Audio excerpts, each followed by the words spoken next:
Yes, we're here with Pop's Buggage, an extension of the Consciousness Expanding series.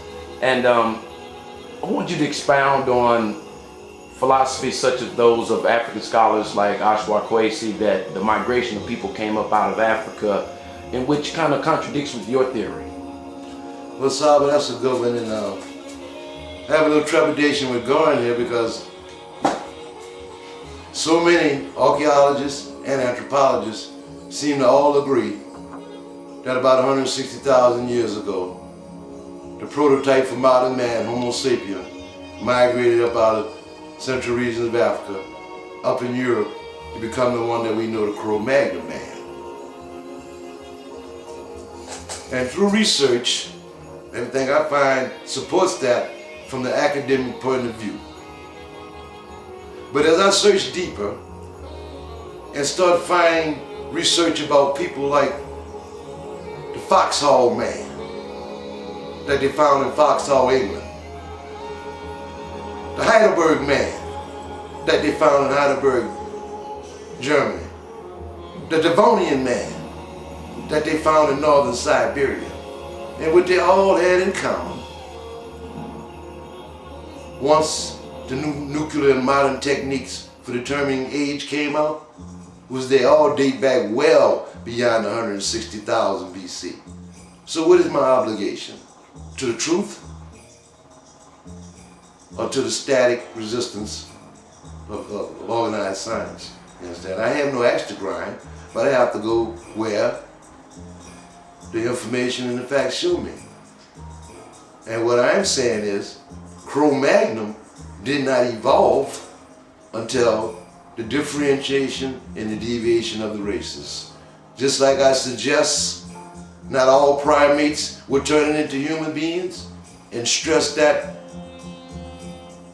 just one family, two special children who had the courage and the principle of mind, and with their first act of free will move away from their animal cousins and brothers, allowing the production of the human line?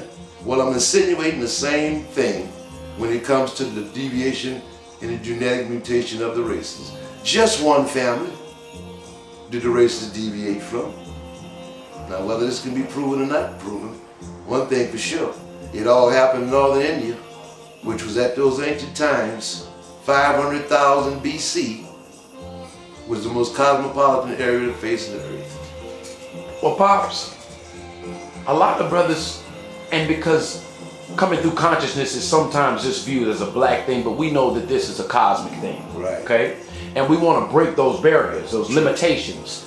So why are some brothers attached to Africa being the cradle of civilization and that being the main theory, and will maybe attempt to contradict you and say, well, India broke off and it hit Asia and formed the Himalaya mountains, and that's how the black people got over there? How do you handle those types of things since we're expanding the consciousness? Well, the Gribaldi race was true, but the research on their skeletons only go from 28 to 40,000 BC. So they can't possibly be those primordial ancestors that I'm speaking of, and my good friend from the fact that I respected and admire his work, Dr. Kwesi, because he's informed and enlightened my expansion. But I'm trying to take beyond racial concerns, and I'm sure the anthropologists who do this don't have racial concerns, but the evidence suggests that it goes farther back. And I look at how anthropologists suggest that man's, this period that the early man came up 1.6 million years ago. That was before the primate evolved.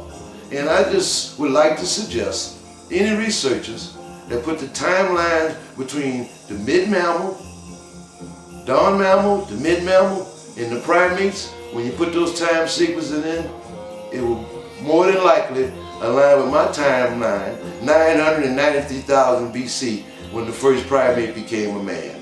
And that's why I go with that. And they were the first human race that descended from primates. They were the people that inherited those high areas of Europe. You know? That's what I think they were. And the haploid blood group suggests that they were. And that's good to know. And that's the short answer for a long question.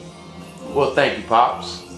This is going to be a continuing discussion. I'm sure it's a lifetime of information that we're going to try to get with. But it's just the beginning, and I'm reviewing it in my new book, The Grand Socialization, and I'm really thinking about getting rid of chapters. There's so much information to be divulged that the average person, you get a chapter, it's going to take you a few weeks to digest it. Thank you, Simon.